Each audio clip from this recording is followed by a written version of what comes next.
High in the mist-covered mountains where time seemed to flow differently, stood the monastery of the Silent Echoes. For generations, the monks had guarded a secret older than their oldest scriptures, a secret they did not understand, yet one they obeyed without question.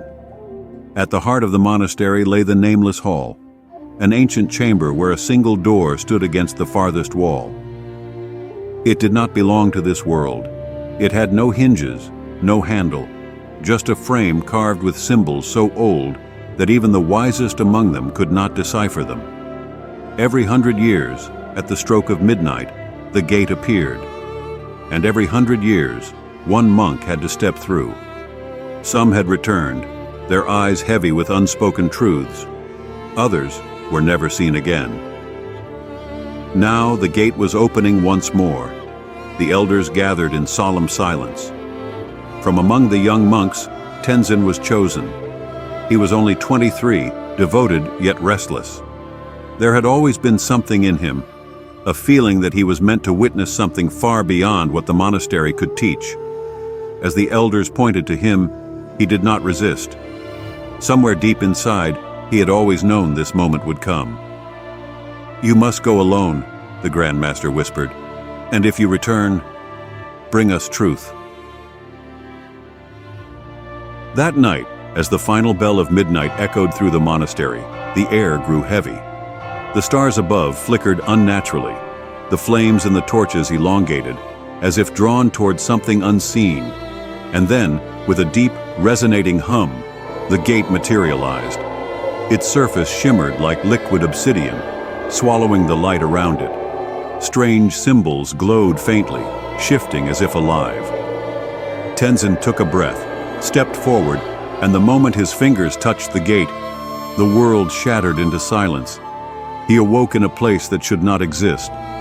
There was no ground beneath him, yet he stood, no sky above, yet a soft luminescence bathed everything in an ethereal glow. And then, from the endless nothingness, a figure emerged.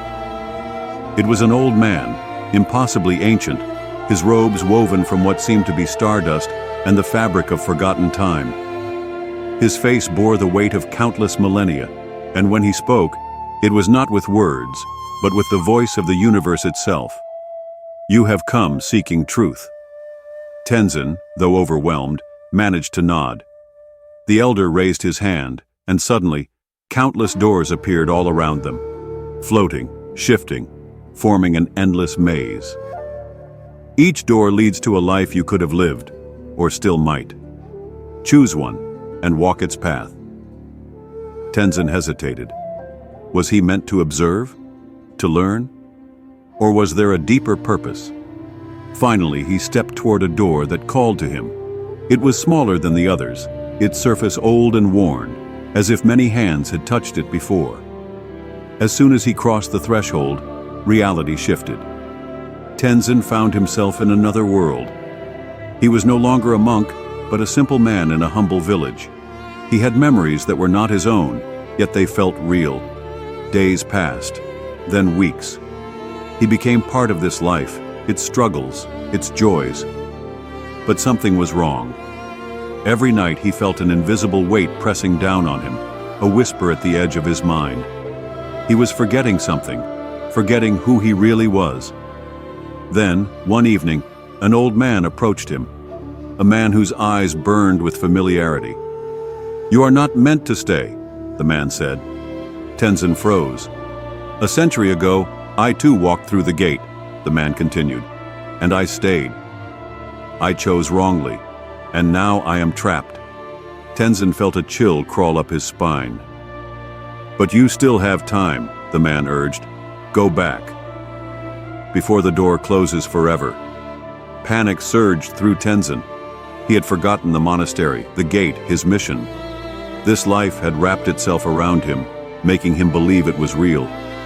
He turned, searching for the door. It was almost gone. Summoning every ounce of willpower, he ran toward it, and as he crossed the threshold, the world collapsed around him.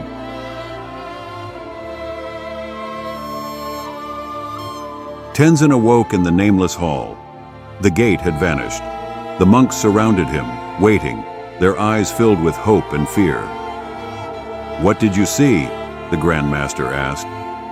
Tenzin could have told them of the Elder, of the infinite doors, of the life he nearly lost himself to. But instead, he simply said, "The past is a door, one we often revisit, searching for meaning in memories, regrets, and lessons. The future is another door, one we long to open, hoping for answers, fulfillment, or redemption. But both are illusions, shadows of time that either no longer exist or have yet to be. The greatest truth, the only reality, is now. The present is not a door to pass through, but the space where life truly happens.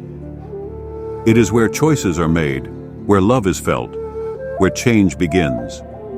Many spend their lives trapped between what was and what could be, forgetting that the only moment they can touch, shape, and live is this one.